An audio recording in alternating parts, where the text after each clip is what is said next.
आप सभी को नमस्कार, सुप्रभात और ग्रेट मॉर्निंग। चर्चा का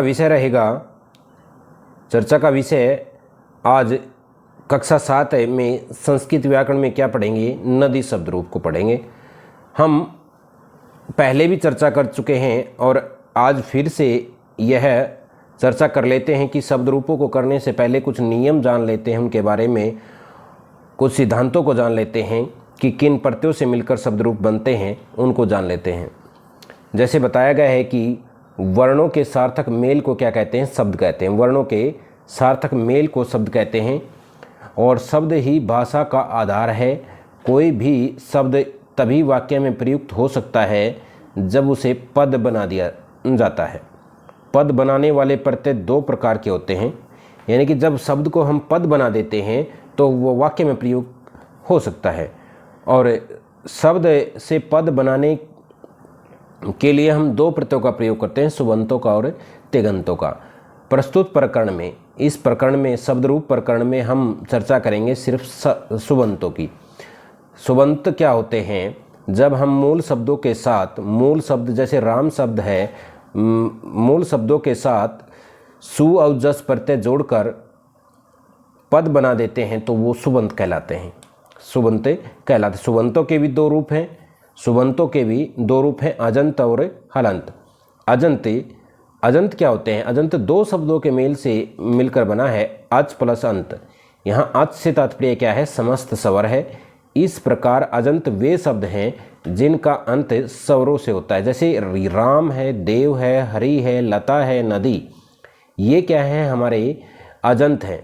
हलंत क्या है? हल है अंत में जिनके ऐसे वे, हल है अंत में जिनके ऐसे वे, अर्थात बलवत, विद्वस, आत्मन, भवत, गच्छत। ये क्या है? हमारे ये सभी हलंत शब्द हैं, इनके अंत में व्यंजन है।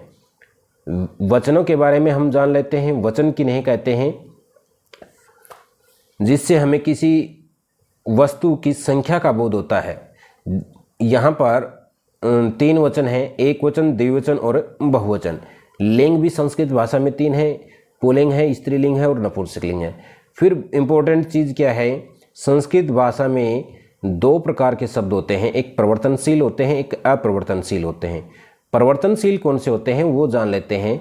संज्ञा, सर्वनाम, विशेषण आदि जो शब्द हैं वो परिवर्तनशील होते हैं और अव्यय क्या होते हैं? अपरिवर्तनशील होते हैं। अपरिवर्तनशील। तो अव्यय के बारे में संस्कृत व्याकरण में परिभाषा भी है कि न व्ययति अव्यय। न व्ययति अव्यय, जो व्यय नहीं होता है, यानी कि जो खर्च नहीं होता है, उसे अव्यय कहते हैं। अर्थात जो किसी भी लिंग विभक्ति वचन के कारण अपने स्वरूप को नहीं त्यागता, नहीं बदलता, उसे अव्यय कहते हैं। परिवर्तनशील संज्ञा, सर्वनाम, विशेषण के अनेक रूप बनाए जाते हैं और विभक्तियों के अनुसार उनके अर्थ भी भिन्न भिन्न होते हैं। तो चर्चा करते हैं नदी शब्द रूप पर। ये विभक्तियां हैं, प्रथमा, द्वितीय, तृतीय, चतुर्थी, पंचमी, षष्ठी, सप्तमी संबोधन। ये एक वचन है, ये द्विवचन है और ये बहुवचन है। एक वचन नदी, नदीम, नद्दा, नदई, नद्दा, नद्दा, नदाम। 4 करके देखते हैं लय बनती है या नहीं बनती है। तो नदी, नदीम, नदा, नदई, नदी, नदीम, नदा, नदई, नद्दा, नद्दा, नदाम, नदी, नद्दा, नद्दा, नदाम, नदी, नद्दा, नद्दा, नदाम, नदी, नद्दा, नद्दा, नदाम, नदी, नद्दा, नद्दा, नदाम, नदी, नद्दा, नद्दा, नदाम, नदी, नदी, नदीम, नदा, नदई, नदी, नदीम, नदा, नदई, नद्दा, नद्दा, नदाम, नदई। फिर द्विवचन को देख लेते हैं। द्विवचन में सभी का मैंने बता रखा है पहले भी, ये प्रथमा और द्वितीय द्विवचन एक समान होते हैं। नद्दौ, नद्दौ, ये विद्यालय वाला द है, द और य मिलकर बना है। ये द और य से मिलकर बना है। नद्दौ, नद्दौ, नदीभ्याम, नदीभ्याम, नदीभ्याम, नदीभ्याम, नदीभ्याम, नदीभ्याम।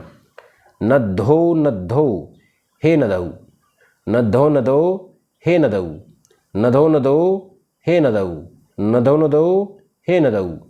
फिर है नद्य बहुवचन में। नद्य, नदी, नदीहि, नदीभि, नदीभ्य, नदीभ्य, नदीनाम, नदीसु, हे नद्य। इस प्रकार भी कर सकते हैं।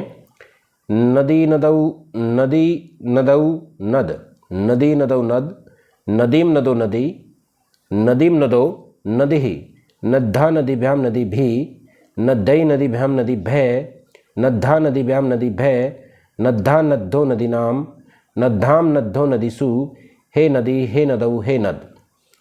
तो ये आपका नदी शब्द रूप है। आशा करता हूँ आप इसको ध्यानपूर्वक वीडियो को देखकर इसको समझने का प्रयास करेंगे और याद करने का प्रयास करेंगे। तो आज के लिए इतना ही, मिलते हैं नेक्स्ट वीडियो में। तब तक के लिए सभी को नमस्कार, धन्यवाद। आपका दिन शुभ हो।